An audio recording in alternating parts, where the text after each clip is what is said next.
Okay, welcome to another episode of Jedha Workshop How To. This time I'm building an 8D8 Droid. You'll have seen him in Return of the Jedi on Jabba's Palace, and also on the Book of Boba Fett, famously voiced by the brilliant Matt Berry. I've always loved this droid as a kid. I really loved the figure for some reason. It kind of scared me because he, with his whole body and his legs, he looks like a weird kind of vacant skeleton. And I always wanted to know what he sounded like, and well, he sounds like Matt Berry. So here I am just prepping the 3D printed parts for filling. So that's just removing all the support material, all the little jaggedy bits, and basically just getting it ready for my filling agent. What I've also done off camera, which I didn't record for some reason, is sand the prints raw at 40 grit and then 60 grit, and that is to basically give a good key for the filling agent. Now, the filling agent I'm using here is UV resin, as in 3D printer UV resin, and I've stuck it in my air compressor because it gives a really nice even coat and it takes 2 seconds, and then you just cure it with a UV light. However, I absolutely 1000% do not recommend anyone use this method, because I used it for quite a few months, and even with a respirator and with my workshop door open and fans blowing, extracting all the fumes out, I still developed like a horrendous sore throat that honestly I lost my voice for like a week, and I could only put it down to this because I stopped using it, and then if my voice came back, I felt much better. It also gets everywhere, as in covers every surface in your workshop, and it's highly toxic, so just don't do it. Learn from my mistakes. This is an old video. I've since changed my methods, and I'm just working my way through editing all my build videos, so you'll probably see this method a lot, but I just really want to put a severe warning sticker on this. Don't try it, don't recommend it, just don't do it. It's so much easier to just use a brush or a sponge and just do 3 thin layers of it. I did this because I had so many builds at the time, and I was just experimenting, trying to find faster, efficient methods for me to get through my workload, and it seems like a great idea, but nah, just don't do it. As you can see, I'm going for the Michael Jackson one-handed black glove look here. I don't know why. Okay, so here I am actually showing the sanding part of the raw 3D print. A lot of people skip this step and just chuck some sort of filling agent on it, whether it's UV resin or car body filler or Bondo or something. But what I've found is if you skip this step and you get a really nice smooth layer and you go to town sanding it all and all that, it can then just start peeling off after you've done all this wonderful paintwork, and it's soul destroying. So if you do this step first, it helps to smooth the print already, so the actual, when you use your filling agent, it's a lot quicker and easier, but it also just gives a good key, and by key I mean it bonds to the surface way better. So don't skip this step. What I do is I sand it raw at 40 grit, which is very, very harsh, all over every little nook and cranny, and then I go over it all again with 60 grit, and that really helps to smooth it and just help create that surface that's going to adhere to your filling agent. Okay, and then obviously spraying it with UV resin again. If you've not watched this video from the beginning and you're just joining here, I don't recommend this method. I'm just doing it because I'm an idiot and I was experimenting, and it was a long time ago. But yeah, it is how it is. It is what I did, and it is fast and efficient, but highly toxic. Do not recommend it. Just use a brush or a sponge. Okay.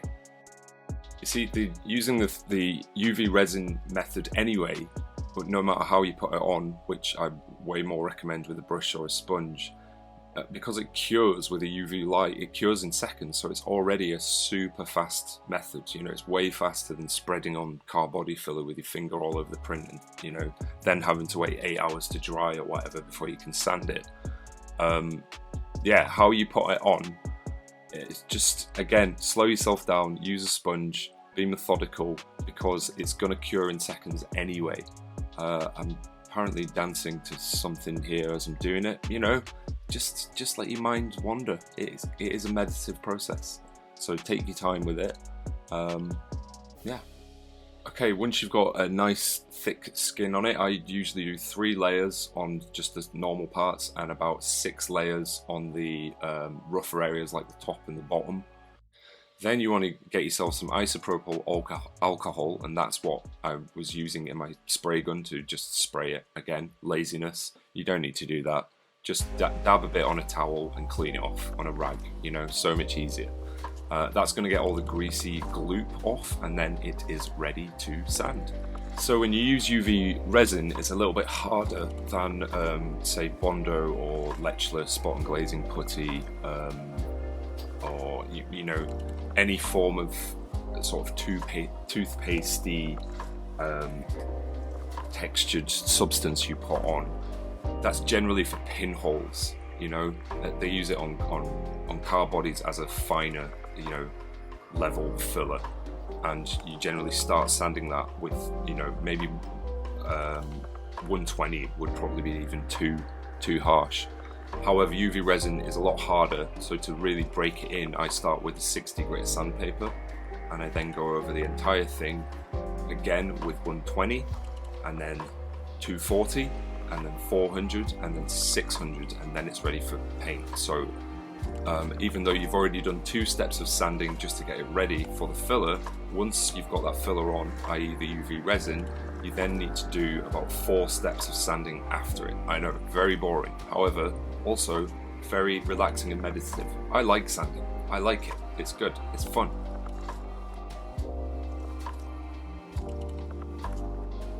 Exactly the same on all the accessories. So again, just start with 60 grit. Do it methodically, you know. If you do every single accessory in 60 grit, line them all up once you've done, then start over again every single accessory with 120, and then 240, 400, 600.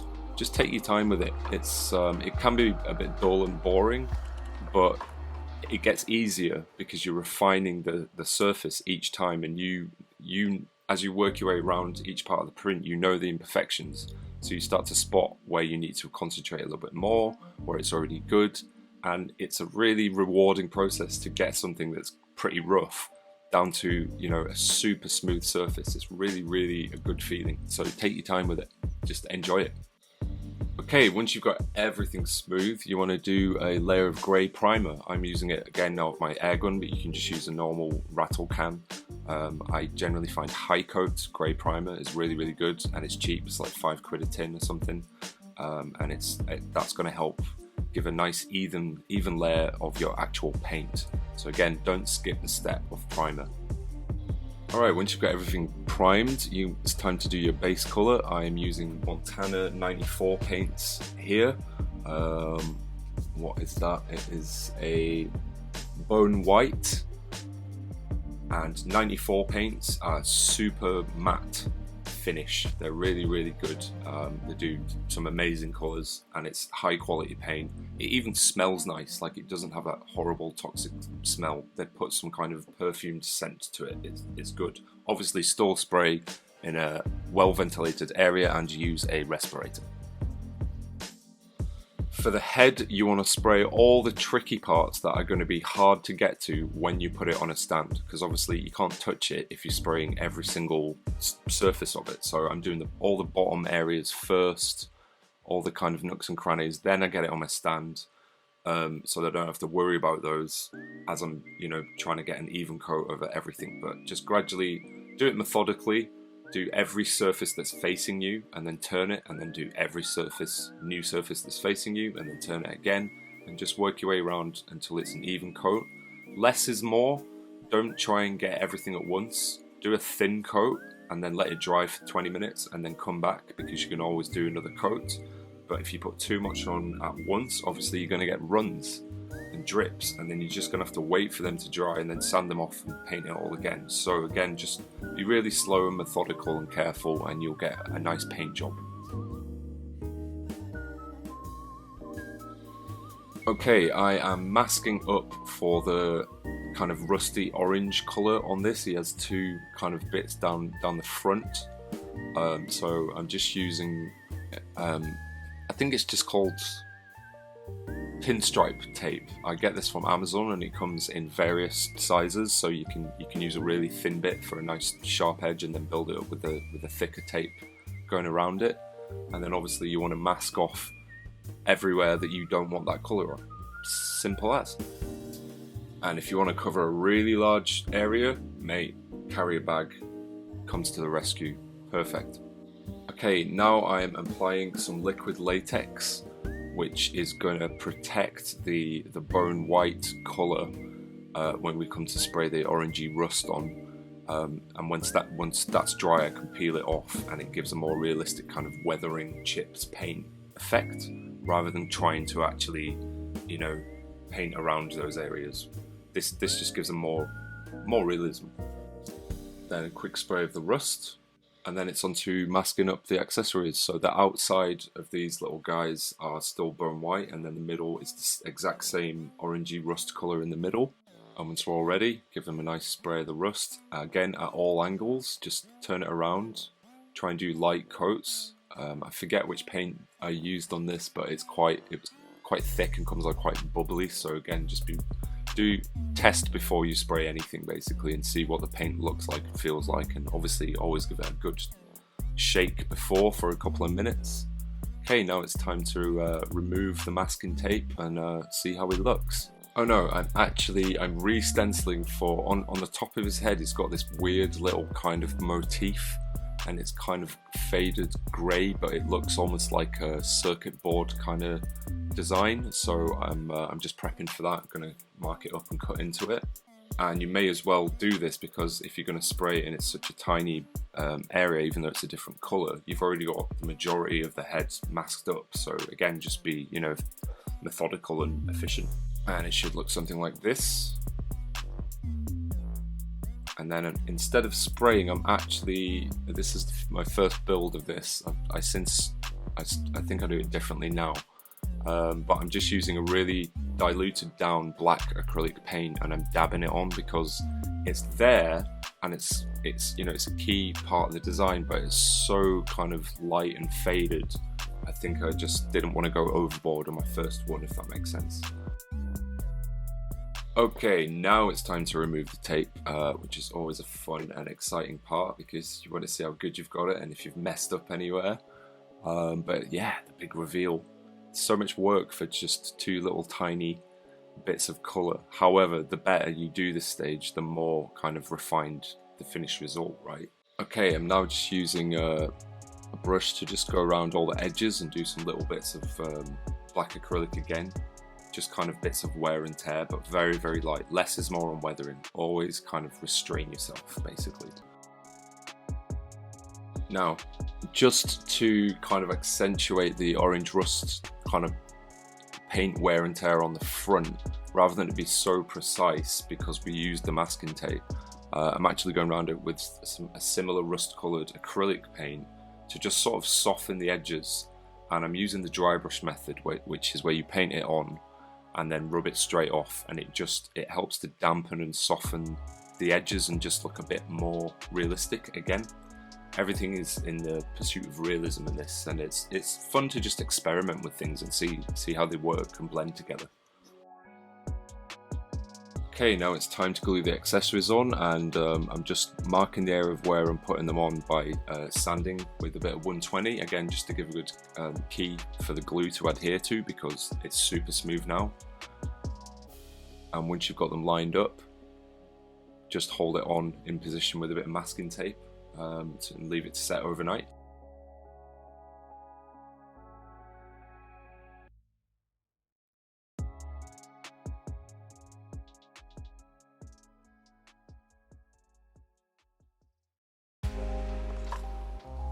Now that's all the vents on there, so now it's time to do a bit of airbrushing, and I'm doing this before I glue the eyeballs in, so I can really get the dirt kind of in the eye sockets. Now obviously you want to remove all the tape before you paint in those areas, because you don't want, you know, the shape of the paint of the tape to come out in the paint. And I'm starting off with a light brown just on my airbrush. I'm just going around all the edges, all the nooks and crannies and where dirt would sort of naturally accumulate. And then once I've done that, whilst the paint is still a little bit wet, I'm going over it with a bit of kitchen roll and just sort of smudging it and scraping it and blending it in. Again, you know, when you use an airbrush, it kind of looks like a cake or an animated thing because it's so smooth. But if you go over it with something textured and wipe it, you get nice little scratches in it, and it just looks a bit more realistic. I'm then going over it with black acrylic. So brown first and then black acrylic, and again try and restrain yourself, don't go too overboard. It's really easy to get carried away here and just come out with a overly weathered mess. So again, light strokes, and just have fun with it. Go with feel. Alright, once all your paintwork is finished, it's time to seal it in with some lacquer, but you want to use matte lacquer for this. I'm using Hyco. It's really good. It helps to seal all that paintwork in, but it doesn't give a glossy finish. It's just completely matte. It looks, glossy as you spray it on, but as soon as it dries, that sheen all goes away, and it dries really quickly as well, in about 10-15 minutes, and it's just going to help to protect all that paintwork. Alright, so again, before I glue the eyes, it's now time to do the electronics, because he has two cool little orange bulbs in his eyes. I am not an electronics master at all. I'm a complete novice, but basically I just got two, I think they were 5mm orange LEDs that are already pre-insulated, so you don't need anything separate, and you just hook them up to, I bought a USB male lead, and just join red to red, black to black, and do it with both eyes, both bulbs, and just solder it on basically. I've never done this before, so I'm literally going back to high school electronics. It's not rocket science. And time to give them a test. Do they both work? Woo! Okay, I believe this model, when we designed it, has a hole for the wires to go through, but it's easy to get filled in during all the filling and sanding process, so I'm just drilling a hole through there and experimenting. Obviously I don't want to go too big, so I'm starting small, and I've built quite a few of these now, about 4 or 5 for various customers around the world, and I always get the order wrong. So again, just take your time.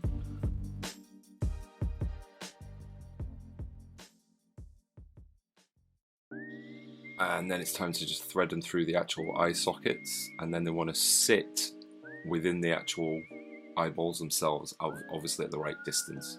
And again, I'm just drilling out the eye holes again, because they've probably been filled in during the sanding and smoothing process. And I'm using a 5mm drill bit. That hole is 5mm, as it comes, but again, you're using so much products and paint and stuff, you can build up the surfaces so they're a bit smaller, so just having a drill handy is handy. Once you've got the bulbs in place and you're happy with it, it's time to add a dab of super glue on the back of the eyeballs, and then have the bulbs sitting flush at the right distance. Dab of super glue on the eyeballs, and then just get them into position, and again just use masking tape to keep them where you want them. Obviously it's attached to wires, so they're going to want to move if there's a bit of pull on it, so again use a masking tape that's good, but is obviously also not going to ruin your paint, even though it has that matte lacquer on. Like, tape that is too strong will peel bits off, so I always experiment with different masking tapes. I've got a good one now that is kind of the right adhesive and viscosity and all that I like using. But yeah, it's good for you to experiment and find your own that works for different things. I know it sounds a bit ridiculous talking about masking tape, but it matters, man. Masking tape is important. Okay, I'm just wrapping some electrical tape around the joints, the solder joints, just for added protection so that they don't come disconnected once I seal it all up.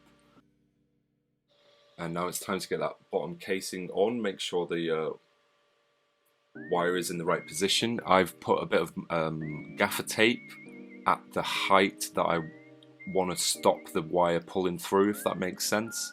And again, there are holes on this bottom lid, but they've just been filled in by the filling, smoothing, sanding process. So I'm just drilling those in, and I'm going to use real screws here, but I'm going to glue them into place. He does actually have real screws on the bottom of him, on the original prop. You can also see, remember at the start of the video I said if you don't sand your print raw and then fill it, it's likely to kind of peel off. And you can see on the bottom plate there those cracks where you can see the black coming through. That's exactly what's happened there. This one was my first ever build of it, so it was for me, so I wasn't worried about sorting it out because it wasn't for a customer. It's just for me, so it's fine. But again, that's the result of what can happen if you don't sand your print raw to begin with before you even fill it. So I'm now just putting some, they are flathead screws. I couldn't tell you the size, I just kind of found some in my garage and went, they look right, so I just drilled holes for them and then glued the actual plate itself, but also glued the screws into place, because obviously there's no thread on the other side of that. So if you do need to take it apart, the screws are just for show, you know, I am screwing them in. But if you do need to get in there, you're just going to have to kind of break it off, like, you know, lever it off sort of thing. They do work to an extent, but, you know. Get all 4 screws in, and then it's time to start inserting the neck piece. Now again, because you've put UV resin on there, primer, paint, lacquer, that hole might not be perfectly fitting for your neck piece. It is at the start, but again, you might just need to refine it. So I'm just using a circular file there just to get rid of all the gubbins, and just gradually, because I don't want to ruin the print or anything, I'm just gradually testing it and filing a bit more off and then testing it again. Once you've got that guy in, you might want to double check your eyeballs, make sure they've not moved or anything, because you've been pulling wires about, and obviously the eyeballs are attached to those wires. So if you do need to reposition them at this point, do it now so they're in the right place for the glue to set overnight. Now I'm doing something a little bit weird here, because once I'd finished the model, I got all the you know, the nice bone white, the rust paint, the brown and black weathering. It just looked a bit too harsh, like the colours, because whenever I've seen photos of him or footage in the film, he looks kind of dusty, you know what I mean? Like he's been sitting at the back of the workshop just gathering dust. So everything I've done, I'm then just trying to blend in with a really fine mist of bone white. Again, it may even be a brighter colour. Obviously it's probably better to do that without the tape on, but I sprayed it very carefully of where I wanted to, and at a huge distance away, you know, probably a meter away, with a very fine mist, just to give it a little dab of softness. And oh, you can see my eyeball has come unstuck there, so let's restick that guy.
Hello there!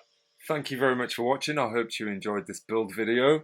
There he is, finished. I just have him sitting on my desk, like some weird kind of desk lamp. He's cool. I really like him. So, it's been a really long time since I've actually done a tutorial video because I just got so busy and it takes me so long to edit. I really need to be in the right kind of frame of mind to do it.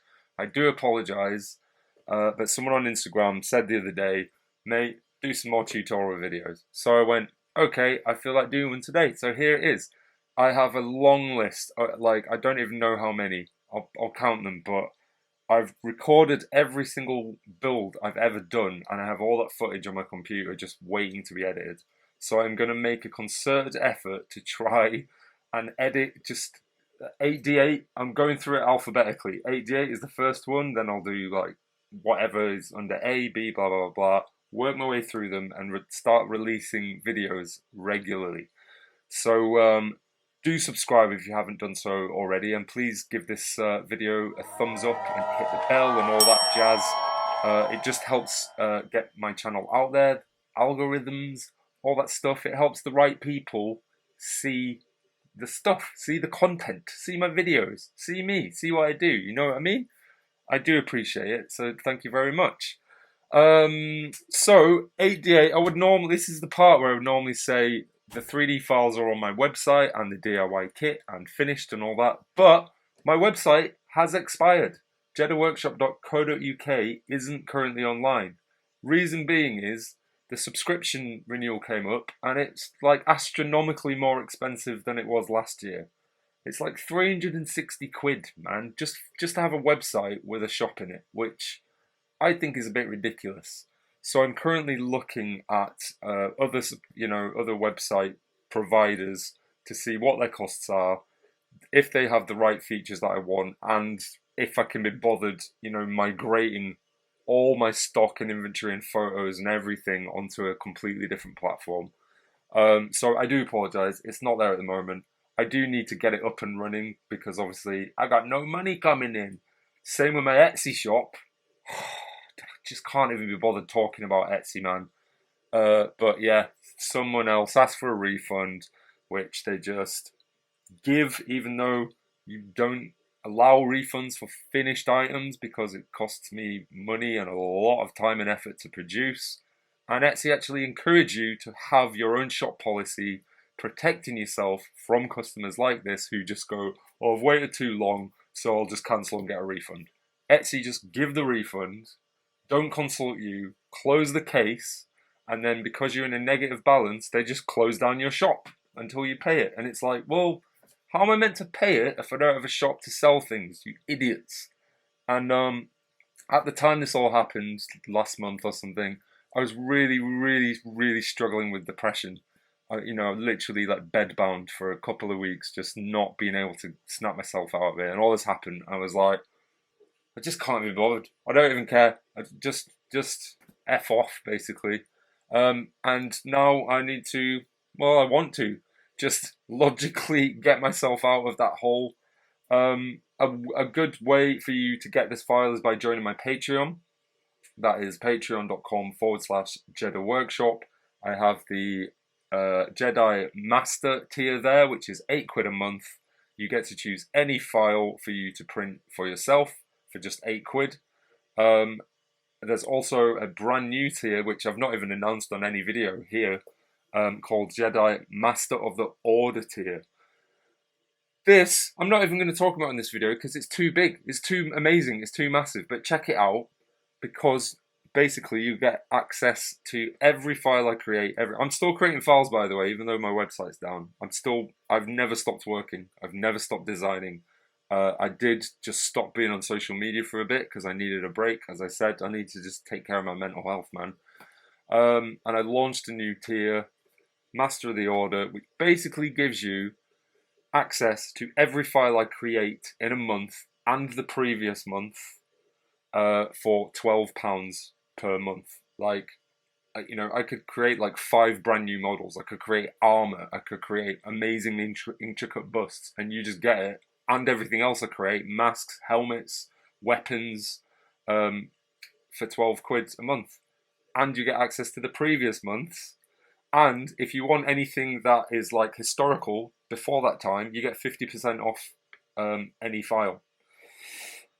Also, if you sign up for the year annually, you save 2 months. So it's 120 quid for annually, and you get instant access to everything I have ever created and will create in an entire year for 120 quid. It's over 100 models in there, and they're all super refined, accurate. I'm proud of every single one of them. And no matter how you join, you get a license to sell printed kits for the first time ever. So if you're interested in that, head on over to my Patreon, patreon.com/Jedha Workshop. If you want to see what models I have while my website is down and I'm figuring that stuff out, you can just jump onto my Instagram or my Facebook, and you'll see I post every new model I release and builds and all that stuff. So that's just Jedha Workshop on either Instagram or Facebook. And yeah, let's get this show on the road again, I think. So yeah, I'm just gonna keep releasing videos and building, and I've got a very, very incredibly exciting project which I've just recently announced on Instagram. It's actually not Star Wars related, it's completely different. So go and check that out and see if it tickles your fancy, you know what I mean? Right, I'm gonna bugger off. Oh, by the way, I just went out to my van to get this light so I could do this outro thing, and I saw one of my neighbours, this kid, cosplaying Spider-Man, just walking his dog down the street, which I thought was excellent. Just thought I'd throw that in there. Alright, thank you so much for watching. Again, please subscribe if you haven't already. Please give this video a like. It really, really helps me in the channel. I'm so happy you are here, and if you enjoyed this video, I enjoyed that you enjoyed it. I enjoy your enjoyment. Thanks very much. I'm Ash from Jedha Workshop. Namaste. This is the way. Peace. Doesn't sound so bad to me.